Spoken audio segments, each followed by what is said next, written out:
Welcome back. I'm Harley Carnes, and this is Harley on the Headlines. If you haven't done so yet, please hit the like, follow, or subscribe buttons. I can use all the help I can get to keep growing this effort. So here's the first headline.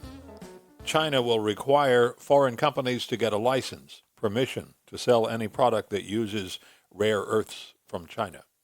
Now, what that means is huge and potential trouble on a global level. It means, for example, that a smartphone maker in South Korea or in the U.S., a computer maker in the U.S. or Japan or anywhere else, must get permission from China to sell their own products in Australia or Germany or anywhere else. In other words, China is trying to take control over nearly the entire technology supply chain, and that is much of the world's economy.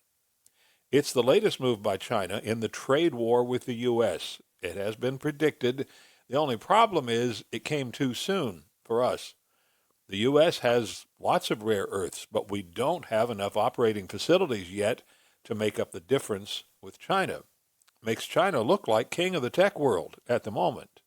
But if the free world does figure out a workaround and decides it can get along without China's rare earths, then Beijing will be in a world of hurt. Another thing comes to mind. Ukraine has a lot of rare earths in the ground.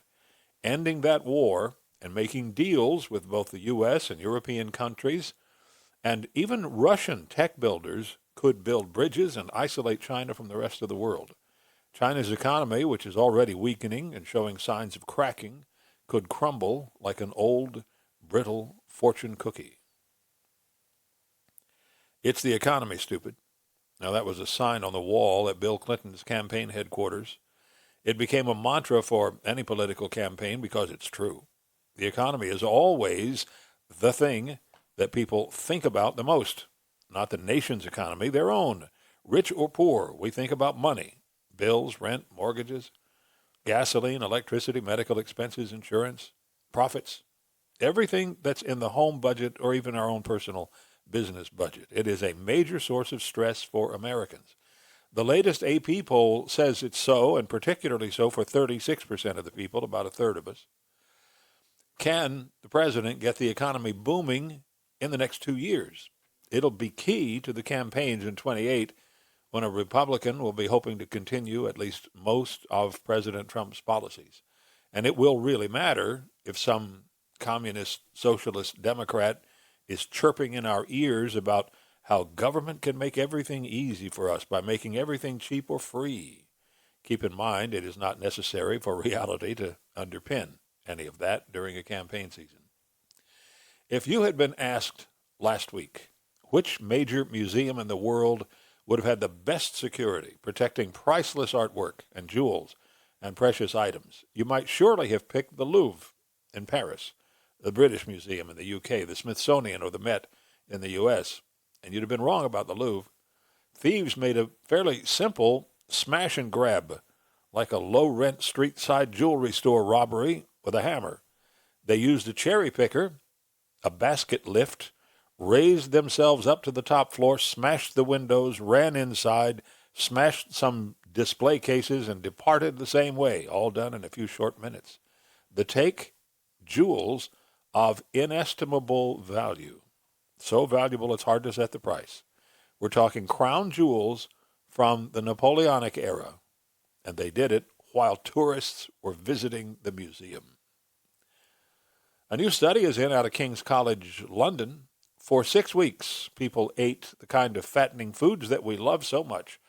All 47 people in the study were healthy adults with normal blood, heart, endocrine, and other readings. They ate much more than the average person eats, about what really fat people have to consume to maintain those round shapes they seem to love.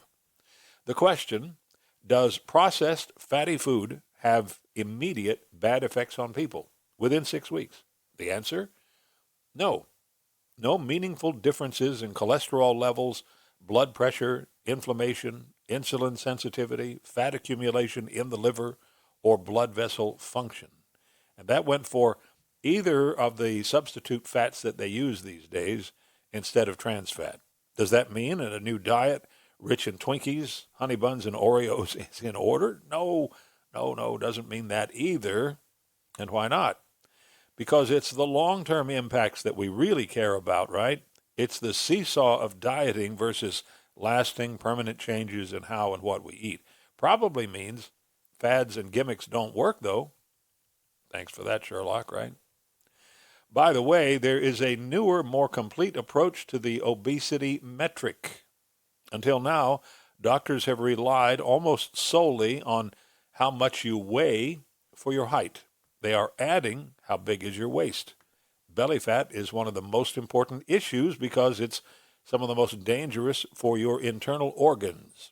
And by that metric, in America at least, where the old measurements said about 43% of us are obese, under the new parameters, nearly 69% of Americans are obese. Here's the point. Don't just figure your BMI, body mass index, anymore. Pay attention to your waistline and your body fat computations specifically. That's important. It really is. So let's do it the right way. And that'll do it for today's Harley on the Headlines. Thank you for being there. If you're getting anything worthwhile from these little podcasts, please hit like, follow, subscribe. Help me spread the word, please. And again, I say it because when you help grow the program, you become part of it. And I do appreciate it. I am Harley Carnes. We'll plan to do this again tomorrow.